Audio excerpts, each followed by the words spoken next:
বন্ধুরা, যদি আপনিও তরমুজ খেতে ভালোবাসেন তাহলে এই ভিডিওটা অবশ্যই শেষ পর্যন্ত দেখবেন। আল্লাহ না করুন এই দুর্ঘটনা যেন আপনার সাথে না ঘটে, যেটা এক মুসলিম পরিবারের সাথে ঘটেছে। গতকাল মুম্বাইয়ের পাইধানি এলাকায় এমন এক হৃদয় বিদারক ঘটনা সামনে এসেছে যা সবাইকে নাড়িয়ে দিয়েছে। একটি হাসি খুশি পরিবার, স্বামী, স্ত্রী এবং তাদের দুই মেয়ে, মাত্র একটি ভুলের কারণে কয়েক ঘন্টার মধ্যেই তারা এই পৃথিবী থেকে বিদায় নিয়ে যায়। সে ভুলটা কী ছিল?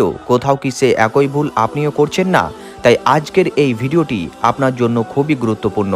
আপনি ভিডিওটি লাইক করুন অথবা না করুন, কিন্তু শেষ পর্যন্ত অবশ্যই দেখবেন। বন্ধুরা, গরমের এই মৌসুমে তরমুজ খেতে সবাই ভালোবাসে। এটা আল্লাহর পক্ষ থেকে এক দারুণ নেয়ামত। কিন্তু গতকাল মুম্বাইয়ে তরমুজ খাওয়ার পর যে ঘটনা ঘটেছে তা সবাইকে ভাবিয়ে তুলেছে। এখন অনেকেই ভয় পাচ্ছে, বিরিয়ানির পর তরমুজ খাওয়া কি উচিত নাকি অনুচিত? সত্যি কি বিরিয়ানির পর তরমুজ খেলে মৃত্যু হতে পারে? ডাক্তার বা বৈজ্ঞানিক গবেষণায় বলেছে, বিরিয়ানির পর তরমুজ খাওয়া সরাসরি প্রাণঘাতী নয়, কিন্তু হজমের জন্য ভালোও নয়। প্রথমে জেনে নেই ঘটনাটি কিভাবে ঘটেছিল। বন্ধুরা, মুম্বাইয়ের এই মুসলিম পরিবার 27 এপ্রিল ঘুরতে বের হয়। স্বামী, স্ত্রী ও দুই মেয়ে। খুব সুন্দর একটি পরিবার। তারা পথে একটি রেস্টুরেন্ট গিয়ে বিরিয়ানি খায়। রাতের সময় ছিল। বিরিয়ানি খাওয়ার কিছুক্ষণের মধ্যেই তারা তরমুজ খায়। কিছুক্ষণ পরই তাদের পেটে ব্যথা, বমি এবং তীব্র অস্বস্তি শুরু হয়। এখানে একটি গুরুত্বপূর্ণ বিষয়, সেই রাতে তাদের বাড়িতে আরও 5 জন আত্মীয় এসেছিল। তারা সবাই মিলে বিরিয়ানিও খেয়েছিল, কিন্তু পরে তারা নিজ নিজ বাড়িতে চলে যান এবং তারা এখনও সুস্থ আছেন। তাদের চলে যাওয়ার পর এই পরিবার তরমুজ খায় এবং তারপরই তাদের অবস্থার অবনতি শুরু হয়। হাসপাতালে নেওয়ার চেষ্টা করা হচ্ছিল, কিন্তু আল্লাহর ইচ্ছা ছিল অন্য কিছু।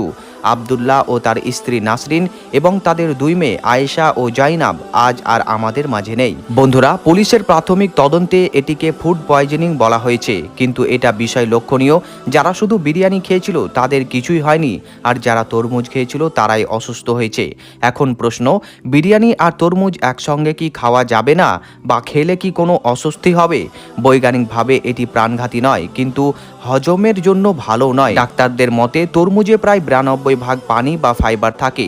ভারী খাবার যেমন বিরিয়ানি খাওয়ার পর সঙ্গে সঙ্গে তরমুজ খেলে হজমের সমস্যাও হতে পারে। আর আজকাল তরমুজ দ্রুত পাকানোর জন্য অনেক সময় ক্ষতিকর রাসায়নিক ব্যবহার করা হয়, আর এটাও বিপজ্জনক হতে পারে। তাই এই ভুল আপনি কখনো করবেন না। ভারী খাবারের সঙ্গে সঙ্গে তরমুজ খাবেন না। তরমুজ খাওয়ার সঙ্গে সঙ্গে পানিও পান করবেন না। অতিরিক্ত ঠান্ডা তরমুজ খাওয়া থেকেও বিরত থাকবেন। মনে রাখবেন, জীবন খুব মূল্যবান। আপনার একটি ছোট্ট ভুল আপনার পুরো পরিবারের সুখকে কেড়ে নিতে পারে। সুস্থতা থাকলেই সবকিছু আছে। আল্লাহ এই পরিবারের সবাইকে মাফ করুন এবং তাদেরকে জান্নাতের উচ্চ মাকাম দান করুন। এই ভিডিওটি আপনার প্রিয়জনের সাথে শেয়ার করুন, যাতে করে তারাও এই ভুল না করে। আর আপনার মূল্যবান মতামত কমেন্ট বক্সে অবশ্যই জানাতে ভুলবেন না। ভিডিওটি ভালো লাগলে অবশ্যই একটি লাইক এবং এই রকম আরও ভিডিও পেতে চ্যানেলটিকে সাবস্ক্রাইব করুন।